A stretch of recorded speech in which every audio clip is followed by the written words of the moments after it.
Dozens of death investigations once thought to be closed may soon be reopened, all after an audit revealed discrepancies by Maryland's former chief medical examiner. But with this executive order comes a question. How do you begin to examine cases long considered to be solved?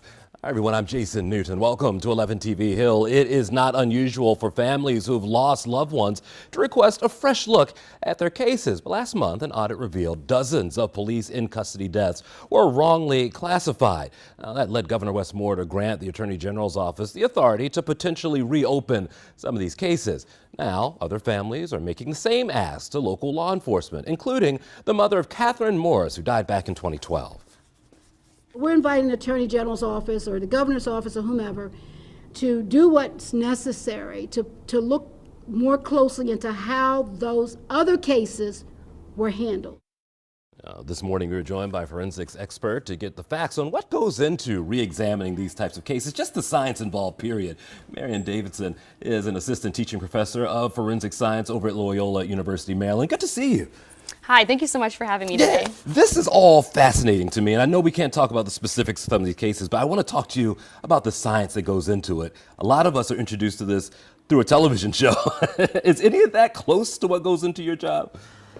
Not exactly. Yeah, I figured. Television shows are great. I personally love them. I have nothing against a dramatized crime scene investigation show. However, we don't have all the fancy technology that shows have. Yeah. We don't have cases solved within 1 hour. Sure. But we do have an increase in advancing technology right now that can definitely be used to help solve these cold cases. Let's take a step back to what your focus is. You do a lot with decomposition and looking at skeletons, which sounds pretty cool to me. Well, what are you looking for as you're doing the science in this?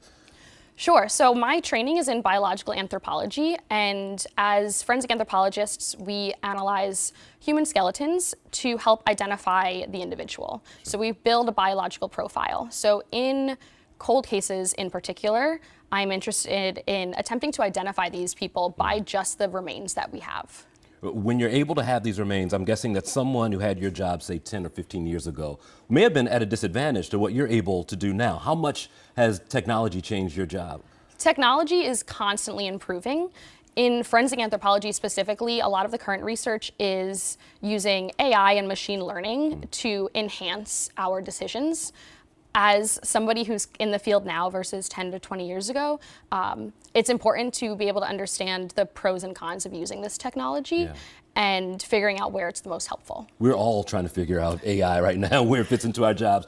For you, it can be something where you may have remains that can sort of advance looking at when the crime started, maybe in 1996, say, to what a person may look like today.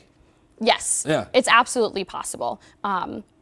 Within forensic anthropology, it is great to be able to keep the remains, so they keep them in storage and then reanalyze them, but the same thing can be done with other pieces of evidence. So fingerprints that we've had or old biological samples, all of these things can be reevaluated. Does genealogy play a role in any of this when you're looking back at your family? Does that help at all? Absolutely. So the biggest uptake or increase right now in our investigations a lot of times is using what is known as forensic genetic genealogy. Okay. So typically when you pull a biological sample and you extract a DNA profile, you would then run it through something like CODIS, which is a database of offenders. Okay. If CODIS does not return an identification, you're kind of stuck because a DNA profile has to be compared to something. So if you don't have something to compare it to, you can't do anything with it. Okay. With forensic genetic genealogy, investigators are taking essentially the buccal or the buccal swabs that individuals send in to like GEDmatch and 23andMe. This is just like swabbing the inside of your mouth? Yes, so you swab the inside of the cheek, you send in the swab, and then they tell you something about your ancestry. So this has been popularized very recently, and they use these databases to compare. So since DNA is genetic, we will share DNA with our relatives. So if a fourth cousin has put their DNA into GEDmatch, and we have a similar profile in a biological sample from a cold case, we can then essentially work our way back to find the individual, knowing that they're related to that person that was found in GEDmatch. So if you have a niece and the uncle is a victim of a crime or whatever, the niece's DNA can narrow down that this is probably who this is. Yes. So you would then okay. go to that individual and the investigators would speak with them. So then Okay. it returns back to the traditional investigation methods, but it helps narrow down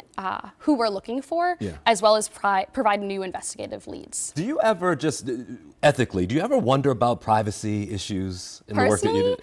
absolutely. Yeah. With forensic genetic genealogy, there is a balance of understanding that your personal private genetic information is now potentially able to be investigated. Okay. You also mentioned cognitive bias also, and that's something that, Yes. again, there's some personal opinion in there as well, but some also professional as well. Yes, absolutely. So part of my research explores the decision making in forensic examiners and how we can potentially fall victim to cognitive bias. Okay. So cognitive bias is just the idea that given different information, we make different decisions. Sometimes the information that we're giving is irrelevant to what we're doing. In a forensic case, if I am assessing a fingerprint, I do not need to know if the victim confessed or not. Okay. We have much more research now than we did 20, 30 years ago Sure. to show how this irrelevant information impacts our decisions. So if we were going to reopen a case that we once assumed to be closed, the first thing I would try to do is remove all unnecessary information and start the investigation from scratch. Okay.